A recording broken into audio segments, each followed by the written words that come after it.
நான் வந்து செபியில் ரிஜிஸ்டர் பண்ண பர்சன் கிடையாது. எந்த ஒரு ஷேரை வாங்குறதும் விற்கிறதும் உங்களோட சொந்த முடிவாக இருக்கணும். வீக் லோ வந்து 2136, 52I வந்து 3035. இந்த இந்துஸ்தான் யூனிலீவர் ஃபண்டமெண்டல் செக் பண்ணால் இவன் பிஇ ரேஷியோ 57 இருக்கான். ப்ரைஸ் டு புக்கு 13 கிட்ட இருக்குது. ஸோ இவன் ஓவர் வேலிட் ஸ்டாக்கில் இருக்கான். இவனை இந்த இடத்துல கன்சிடர்லாம் பண்ணவே முடியாது. இவன் டிவிடெண்ட் வந்து 2% கொடுக்குறான். ROE பார்த்தா 21 இருக்குது. அதெல்லாம் நல்லா தான் இருக்குது. பட் இந்த ஸ்டாக்ஸ் இப்போது ஓவர் வேலிடில் இருக்குது. இங்கெல்லாம் இது ஃபர்தராக நம்ம வாங்கக்கூடிய ஸ்டேஜே கிடையாது. இதோட டெக்னிக்கல் எப்படி இருக்குது அப்படின்னு பார்த்தா,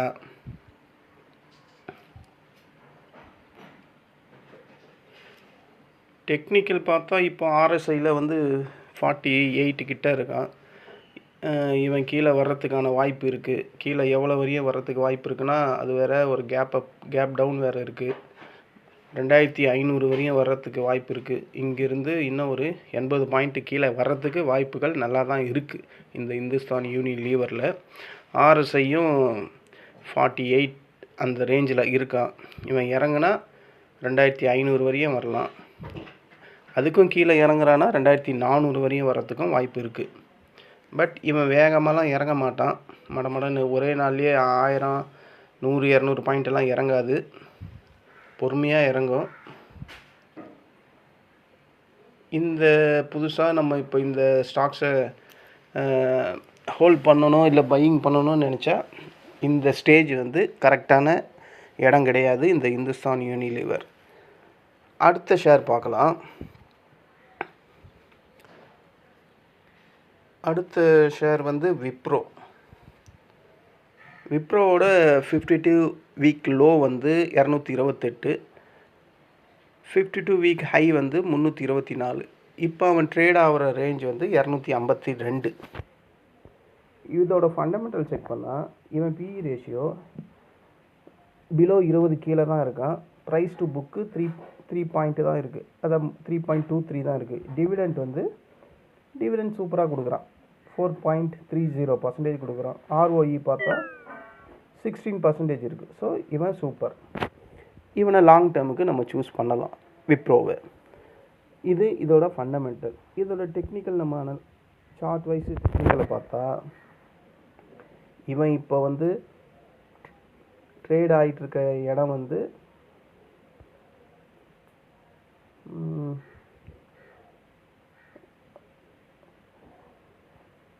லோட் ஆகிட்டுருக்கு. இப்போ அவன் ட்ரேட் ஆகிட்டுருக்க விப்ரோ வந்து 252 ட்ரேட் ஆகிட்டுருக்கான் இன்றைக்கி. இப்போது ப்ரெசன்ட் டைமில் இவன் ஆல்ரெடி கீழே 2 வாரத்துக்கு முன்னாடி 239 வரையும் கீழே போயிட்டு, போன மாதம் அக்டோபர் மாதம்லாம் கீழே வந்துட்டு இப்போது 252 ட்ரேட் ஆகிட்டுருக்கான். RSIயில் பார்த்தா 52 கிட்ட இருக்கான். ஸோ இது ஃபர்தராக மேலே போகிறதுக்கான வாய்ப்புகள் இருக்குது. கீழே வந்தால் கூட எது வரையும் வரும்னா ஒரு 240 வரையும் வர்றதுக்கு வாய்ப்பு இருக்குது. ஃபர்தராக அவன் கீழே வந்தால் 240 வரையும் வர்றதுக்கு வாய்ப்பு இருக்குது. இல்லை இங்கேருந்து அவன் மேலே போனான்னா எது வரையும் போகலாம் அப்படின்னு பார்த்தீங்கன்னா 272 வரையும் போகலாம். 272 வரையும் போகிறதுக்கான வாய்ப்பு இந்த விப்ரோவில் நல்லா இருக்குது.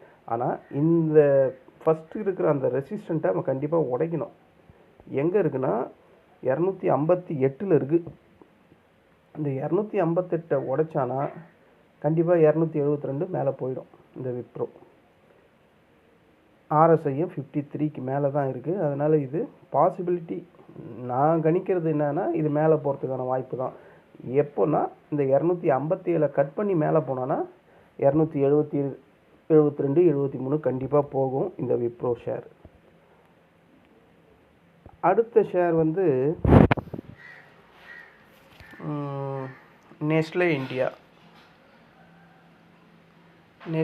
இந்தியா வந்து இப்போ இருக்கிற அதோட 52 வீக் லோ வந்து 1055, 52I வந்து 1389. இதோட ஃபண்டமெண்டல் நம்ம பார்த்தோம்னா, ஃபண்டமெண்டல் வந்து பிஇ ரேஷியோ 79 இருக்குங்க. ப்ரைஸ் டு புக்கு 57 இருக்குங்க.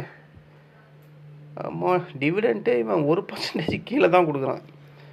ஆர்ஓஇ 73. ஸோ டோட்டலாக இந்த ஷேர் பக்கம் இப்போ போகாதீங்க. இது இப்போ இருக்கக்கூடிய ஸ்டேஜில் வாங்கக்கூடிய இடத்துலையே இல்லை. அவன் ஹை வேல்யூவேஷன் ஸ்டாக்ஸ், அவ்வளோதான். இதை பார்த்தாவே தெரியுது ஹை வேல்யூவேஷன். இவன் இங்கேருந்து எப்போ வேணாலும் கீழே வர்றதுக்கு தான் வாய்ப்புகள் அதிகம். ஏன்னா ஃபண்டமெண்டல் டோட்டலாக ஹை வேல்யூவேஷனில் இருக்குது.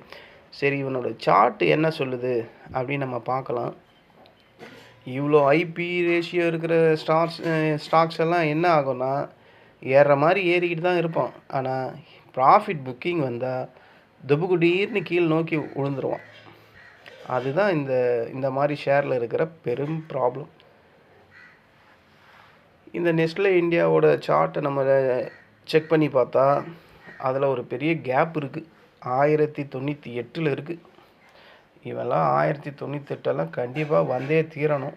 இவ்வளோ பெரிய கேப் வச்செல்லாம் இவனால் மேலே போகவே முடியாது. ஆனால் எப்போ வருவான்னு தெரியாது. இப்போ ஆர்எஸ்ஐயில் அவன் 61 இருக்கான். இது இன்னும் சார்ட் பிரகாரம் பார்த்தா இது இன்னும் இங்கேருந்து மேலே போகிறதுக்கான வாய்ப்பு தான் இருக்குது. சார்ட் வைஸில் எது வரையும் போகிறதுக்கு வாய்ப்பு இருக்குன்னா 1265 வரையும் போகிறதுக்கு வாய்ப்பு இருக்குது. அந்த 1265 உடச்சி மேலே போகிற மாதிரி இருந்தால் 1385 வரையும் போகிறதுக்கு, அங்கேருந்து 100 பாயிண்ட் வரையும் மேலே போகிறதுக்கு வாய்ப்பு இருக்குது. ஆனால் இதெல்லாம் உடனே நடக்காது, டைம் எடுக்கும். அதுக்குள்ளே இவங்க கீழேயும் மேலேயும் வந்து போயிட்டு அதுக்கப்புறம் போகிறதுக்கு தான் வாய்ப்பு அதிகம். ஆர்எஸ்ஐ பிரகாரம் பார்த்தா இப்போது இந்த 1263 ரூபாலாம் இவன் போகிறதுக்கு வாய்ப்பு நல்லா தான் இருக்குது. இல்லை, அந்த 1263 போய் தொட்டுட்டு கீழே வர்றதுக்கும் வாய்ப்பு இருக்குது. ஏன்னா கீழே நீங்கள் இந்த சார்ட்டை அனலைஸ் பண்ணி பார்த்தீங்கன்னா இந்த நெஸ்லே இந்தியா வந்து ஒரு பெரிய கேப் இருக்குது.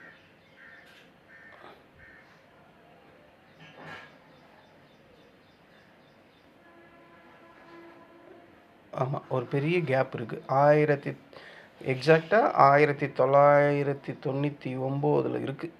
இவன் கண்டிப்பாக இதை வருவான்.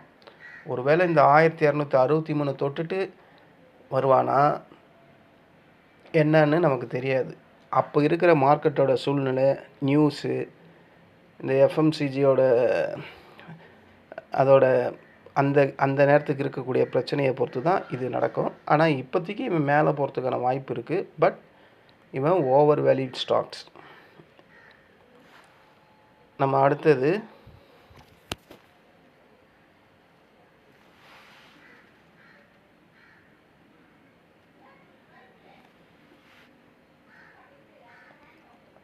அடுத்த ஸ்டாக் வந்து ஜேஎஸ்டபிள்யூ ஸ்டீல். இப்போ இருக்கிற அதோட 52 வீக் லோ வந்து 880, ஹை வந்து 1115 இருக்குது. அவன் இப்போ ட்ரேட் ஆகிற ப்ரைஸ் வந்து 1095. இதோட ஃபண்டமெண்டல் செக் பண்ணால் பி ரேஷியோ 53 இருக்குது, ப்ரைஸ் டு புக்கு 3.5 இருக்குது, டிவிடெண்ட் ஈல்டு அந்தளவுக்கு ஒன்றும் கிடையாது. ஆர்ஓஇ பார்த்தீங்கன்னா 4.76 தான் இருக்குது. ஸோ இது ஓவர் வேல்யூட் ஸ்டாக்ஸு. இதில் வந்து ரிட்டர்ன் ஆன் ஈக்விட்டி ரொம்ப கம்மியாக இருக்குது. ப்ரைஸ் டு புக்கு அதிகமாக இருக்குது. ப்ரைஸ் டு புக்கு கூட ஓகே, பிஇ ரேஷியோ ரொம்ப அதிகமாக இருக்குது. டிவிடெண்ட் சுத்தமாக இல்லை. ஸோ இதை வந்து இந்த இப்போ இருக்கிற கண்டிஷனில் இது பக்கமே நம்ம போகாமல் இருக்கிறது ரொம்ப நல்லது. இது எப்படி அதோட சார்ட்டு டெக்னிக்கலாக இருக்குது அப்படின்றத பார்த்தா ஆர்எஸ்ஐயில் 62 இருக்கான். இவன் இப்போ தான் ரீசெண்டாக லோ வந்து 1020 வரையும் வந்துட்டு இப்போ மேலே போயிட்டுருக்கு. டெக்னிக்கல் வைஸ் நம்ம சார்ட்டை பார்த்தா இவன் இன்னும் கொஞ்சம் ஃபர்தராக கீழே வந்துட்டு கீழே வர்றதுன்னா எது வரையும் வருவான்னா ஒரு 1060 வரையும் வர்றதுக்கு வாய்ப்பு இருக்குது. 1060 வந்துட்டு அங்கேருந்து ஒரு மேலே போகிறதுக்கும் வாய்ப்பு நல்லாவே இருக்குது. எது வரையும் போவான் அப்படின்னா, அவனோட ஆல் டைம் ஹை தான் பக்கத்தில் இருக்குது. அது வரையும் போகிறதுக்கான வாய்ப்பு இந்த JSW ஸ்டீலில் இருக்குது. ஆனால் இது ஓவர் வேல்யூட் ஸ்டாக்ஸ். இதில் ரிட்டர்ன் ஆன் ஈக்விட்டியே இல்லைங்க, வெறும் ஜஸ்ட்டு 4% தாங்க இருக்குது. ஸோ இது இந்த ஸ்டேஜில் இதை நம்ம இது பக்கமே போகாமல் இருக்குது ரொம்ப நல்லது. இதெல்லாம் ஒரு கரெக்ஷன், நல்ல கரெக்ஷன் வரும்போது, இந்த மாதிரி ஹை PE ரேஷியோ இருக்கிறதெல்லாம் நல்ல கரெக்ஷன் வரும்போது அப்போது போய் நம்ம இன்வெஸ்ட்மெண்ட் பண்ணணும். இவன் இப்போவே இவ்வளோ PE ரேஷியோ இருந்தானா, இவன் இதுக்கு மேலே எங்கே அவன் இன்னும் ப்ரோக்ரெசிவ் பண்ணி ப்ராஃபிட் பண்ணி மேலே கொண்டு வருவான்? அது எனக்கு ஒன்றும் புரியல. நான் இப்போ இருக்கிற ஃபண்டமெண்டலை பேஸ் பண்ணி தான் சொல்கிறேன். அப்புறம் இண்டஸ்இண்ட்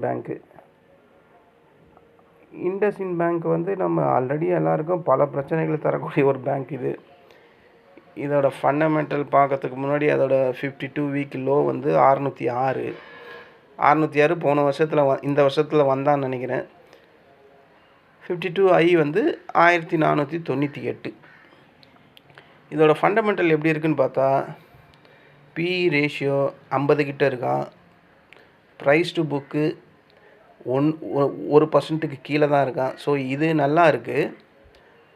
ROE எல்லாம் ஒன்றுமே இல்லை, ஜஸ்ட்டு 1.83 தான் இருக்குது. ஸோ இவனால் டிவிடெண்டே கிடையாது, 0. இந்த ஸ்டாக் பக்கமும் போகாதீங்க, இண்டஸ்இண்ட் பேங்க். ஏன்னா இதில் ஒன்றுமே அந்தளவுக்கு ஒர்த்தே இல்லை. இது ஒரு பேங்க் செக்டர். பட் இவன் வந்து இப்போது லாஸ்ட்டாக ஒரு லோ வந்தான்ல 606, அதுக்கெல்லாம் கீழே இன்னும் வந்தானா நம்ம அப்போ கன்சிடர் பண்ணலாம். இப்போ வந்து அவன் 744 ரூபா இருக்கான். RSIயில் பார்த்தா 38 இருக்குது. இவன் இன்னும் இறங்கிறதுக்கு எவ்வளோ வாய்ப்பு இருக்குன்னா, இவன் இன்னமும் இறங்குவான். எவ்வளோ இறங்குவான்னா ஒரு 700 வரையும் வர்றதுக்கு வாய்ப்பு இருக்குது. 700 வந்தால் கூட நம்ம இங்கெல்லாம் இதை கன்சிடர் பண்ணவே வேணாம். ஏன்னா இவன் டிவிடெண்டும் கொடுக்கல. இவன் ஷேரில் நம்ம பங்கை வாங்கி வச்சுக்கிட்டு இவன் நஷ்டத்தை மட்டுமே கொடுத்துக்கிட்டு இருப்பான். நஷ்டத்தை மட்டுமே பார்க்கறதுக்காக நம்ம ஷேர் மார்க்கெட்டுக்கு வரோம். அட்லீஸ்ட் ஒரு டிவிடெண்டாவது கொடுக்கணும், அது கூட இல்லை. ஸோ இந்த ஷேரையும் அவாய்ட் பண்ணுறது ரொம்ப நல்லது. எனக்கு தோன்றதை நான் உங்களுக்கு சொல்கிறேன். முடிவு எல்லாமே உங்கள் கையில் தான் இருக்குது, நீங்கள் தான் முடிவு பண்ணிக்கணும். நான் இதோட ஃபண்டமெண்டல் அண்ட் டெக்னிக்கலை மட்டும்தான் சொல்கிறேன். அடுத்தது அப்போலோ ஷேர், அப்போலோ ஹாஸ்பிட்டல். அந்த ஷேர் வந்து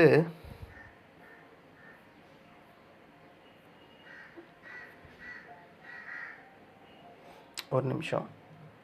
அப்போலோ ஷேர் வந்து அதோட 52 வீக் லோ 6001, ஹை வந்து 7980. இதோட ஃபண்டமெண்டல் எப்படி இருக்குதுன்னு நம்ம செக் பண்ணால், இவனும் PE ரேஷியோ 72 இருக்கான். ப்ரைஸ் டு புக்கு 13.82 இருக்குது. டிவிடெண்ட் ஈல்டு சுத்தம் இவனும் வெறும் 0.24% தான் கொடுக்குறான். ROE பெட்டராக இருக்குது. இது வந்து ஹை வேல்யூவேஷன் ஸ்டாக்கில் தாங்க இருக்குது. இந்த அப்போலோ ஹாஸ்பிட்டலும் ஃபண்டமெண்டலை செக் பண்ணால் அதுதான் இருக்குது. இவனோட 1 இயர் ரிட்டர்னே வந்து 11.3% தான் கொடுக்குறான். செக்டார் ரிட்டர்ன் வந்து 23.87%. இதில் எப்படி ஃபினான்ஸ் ட்ரெண்ட் இருக்குன்னா, அதிகபட்சமாக நெகட்டிவில் தான் காட்டுது அப்போலோ ஹாஸ்பிட்டல். பட் இந்த ஃபண்டமெண்டலை செக் பண்ணால் இவன் ஹை வேல்யூவேஷன் ஸ்டாக் தான். நான் இந்த சில ஃபாரினர் புரோக்கர்லாம் சொல்லுவாங்க, இந்தியாவோட ஈக்விட்டி மார்க்கெட்டே ஹை வேல்யூவேஷனில் தான் இருக்குது, அதில் இன்னும் கரெக்ஷன் வரணும் அப்படின்னு அவங்க அடிக்கடிக்கு நான் கேள்விப்படுவேன். அதெல்லாம் இப்போ நம்ம ஒவ்வொரு ஸ்டாக்ஸோட ஃபண்டமெண்டெல்லாம் செக் பண்ணால் அவங்க சொல்கிறதெல்லாம் உண்மையாக தான் இருக்குது. பாருங்களேன், ஒவ்வொன்றும் PE ரேஷியோ ஹெவியாக இருக்குது, ப்ரைஸ் டு புக்கு ஹெவியாக இருக்குது, பட் ROE கம்மியாக இருக்குது. சரி, டிவிடெண்ட் கொடுக்குறான்னா டிவிடெண்ட்டும் கிடையாது. அப்போ என்ன பண்ணுவாங்க, வாங்கி வச்சுருவாங்க இன்வெஸ்டர்ஸ் என்ன பண்ணுவாங்க, ஏறுற வரையும் ஏறட்டும், மொத்தமாக ஒரு நாள் வச்சுக்கலாம் தான் வெயிட் பண்ணுறாங்கன்னு நினைக்கிறேன் இந்த ஃபாரினர்ஸ். அதனால தான் ஃபாரினர்ஸ் விற்கும் போது நம்ம DIS எவ்வளோ ஈடு கொடுத்தாலும் மார்க்கெட் இறங்கிக்கிட்டே இருக்குது. இப்போ மார்க்கெட் எப்போத்துலேருந்து ஏறுது, இந்த GST ரீஃபார்ம் பண்ணதுலேருந்து தான் ஏற ஆரம்பிச்சுது. அதுலேருந்து இன்றைக்கி வரையும் நம்ம நிஃப்டி 50 25,000 தாண்டி 25,100க்கு மேலே தாண்டி ட்ரேட் ஆகிட்டுருக்கு. இல்லைன்னா கதை கந்தலாக இருக்கும். பட் இண்டிவிஜுவலாக ஒவ்வொரு ஸ்டாக்கோட ஈக்விட்டியோட ப்ரைஸை நம்ம செக் பண்ணால், ஃபண்டமெண்டலை செக் பண்ணால், இப்போ நம்ம ஒரு 6 ஸ்டாக்ஸ் பார்த்தோம் நிஃப்டி 50ல். 6ல் 1 மட்டும்தான் எனக்கு தெரிஞ்சு லாங் டேர்முக்கு சூட்டபுளான ஸ்டாக்ஸாக இருக்குது. மற்றது எல்லாமே ஹை ஓவர் வேல்யூவேஷன் ஸ்டாக்காக தான் இருக்குது. அதில் 3 பேர் டிவிடெண்டே கிடையாது. இந்த அப்போலோ ஹாஸ்பிட்டல் டிவிடெண்ட் கிடையாது, இண்டஸ்இண்ட் பேங்க்கு டிவிடெண்ட் கிடையாது. இவனுங்க எல்லாம் நீங்கள் எல்லாம் வாங்கடா, உங்களை எல்லாம் நான் உங்களோட பிரின்சிபல் அமௌண்ட்டை லாஸ் பண்ணி காட்டுறேன்றதுக்கு ரெடியாக இருக்கிறாங்க பொழுது. ஸோ இந்த அப்போலோ ஹாஸ்பிட்டல் கூட ஹை ஓவர் வேல்யூவேஷன் தான். இதில் மிகப்பெரிய ஒரு கேப் இருக்குது. 7,000 இந்த கேப்பெல்லாம் ஃபில் பண்ண கண்டிப்பாக வருவான். 7,250 இருக்குது ஒரு கேப்பு. இப்போ இவன் இருக்கிறது 7,870 ட்ரேட் ஆகிட்டுருக்கான். ஆர்எஸ்ஐ பார்த்தா 60 இருக்கான். என்னத்தை சொல்கிறதுனே புரியல போங்க. இவன் இதுக்கு மேலே ஏறுறதுக்கான வாய்ப்பு டெக்னிக்கலாக பார்த்தா, சார்ட் வைஸ் பார்த்தா ஏறுறதுக்கு வாய்ப்பு இருக்குது. எது வரையும் போகலான்னா 8,000க்கு மேலே 8,000 வரையும் போகலான் தான் இருக்குது. பட் அவன் 8,000 போய் டச் பண்ணானா கண்டிப்பாக இந்த 7,260 கேப்பை ஃபில் பண்ண கண்டிப்பாக வந்தே ஆகணும். எவ்வளோ பெரிய கேப் இருக்குது. இவ்வளோ பெரிய கேப்பெல்லாம் வச்சுக்கிட்டு இவன் ஃபர்தராக மேலே போவானான்னா கஷ்டம்தான். இவன் ஹெவியாக வலாட்டிலிட்டி இருக்கும், ஏற்ற இறக்கும். அதுக்கேற்ற மாதிரி இதை ஷார்ட் டேர்ம் இங்கேருந்து ஒரு 300 பாயிண்ட் போகிறதுக்கு வாய்ப்பு இருக்குது. பட் ஆனால் இந்த ஸ்டேஜிலலாம் இதை கன்சிடர் பண்ணுறது நம்ம பாக்கெட்டில் இருக்க காசை நம்மளே மற்றவங்களுக்கு எடுத்து கொடுக்குற மாதிரி ஆகிடும். ஸோ இதெல்லாம் இன்னும் கரெக்ஷன் வரும்போது வாங்கலாம். எப்போ வாங்கலான்னா, இவன் லாஸ்ட் இயர் நினைக்கிறேன், இல்லை லாஸ்ட் இயர்லாம் இல்லை, இந்த வருஷத்துலேயே மார்ச் மாதம் 6,000 வந்திருக்கான். அப்போல்லாம் நம்ம வாங்கியிருந்தா சூப்பராக இருந்திருக்கும். ஆனால் இவன் அதெல்லாம் தாண்டி போய் இப்போது 7,866 ட்ரேட் ஆகிட்டுருக்கான். ஆனால் ஓவர் வேல்யூவேஷன் தான். ஸோ இங்கெல்லாம் நீங்கள் புதுசாக இந்த ஷேரை கன்சிடர் பண்ணணும்னு நினச்சா அதுக்கான இடம் இங்கே கிடையாது. ஆல்ரெடி வாங்கி வச்சுருக்கவங்க, ஹோல்ட் பண்ணி வச்சுருக்கவங்களுக்கு தான் இது சூட்டபுளாக இருக்கும். ஏன்னா அவங்க காலங்காலமாக வச்சுக்கிட்டு இருப்பாங்க, லாங் டேர்மில் வச்சுருப்பாங்க. சில பேர் இந்த 6,000 வாங்கி இப்போது 7,866 ட்ரேட் ஆகிட்டுருக்கு, அது வரையும் வச்சுருப்பாங்க. அவங்களுக்கெல்லாம் ப்ராஃபிட்டில் இருக்கும். நம்ம இன்றைக்கி தான் இந்த ஷேரை வாங்க போகிறோன்னு நினச்சா தயவு செஞ்சு அந்த பக்கமே போயிடாதீங்க. இதெல்லாம் இன்னும் கரெக்ஷன் வரும்போது நம்ம கன்சிடர் பண்ணலாம். இதுதான் ஃப்ரெண்ட்ஸ், இந்த நிஃப்டி 50ல் ஒரு 6 ஷேரு நம்ம இப்போ விவாதித்தோம். நிஃப்டி 50ல் இருக்கிற எல்லா ஷேரையும் நான் வீடியோ போடணுன்னு ஒரு ஆசை. இப்போ ஒரு 16 ஸ்டாக்ஸ் வரையும் போட்டிருக்கேன். இது மாதிரி ஒவ்வொரு ஆடியோலையும் ஒவ்வொரு பார்ட்டாக நிஃப்டி 50 பற்றி, அதோட ஃபண்டமெண்டல் அண்ட் டெக்னிக்கலை பற்றி நான் போட போகிறேன். இந்த ஆடியோ உங்களுக்கு பிடிச்சிருந்தா என் சேனலை சப்ஸ்கிரைப் பண்ணுங்கள், உங்கள் ஃப்ரெண்ட்ஸுக்கு ஃபார்வர்ட் பண்ணுங்கள். நன்றி, வணக்கம்.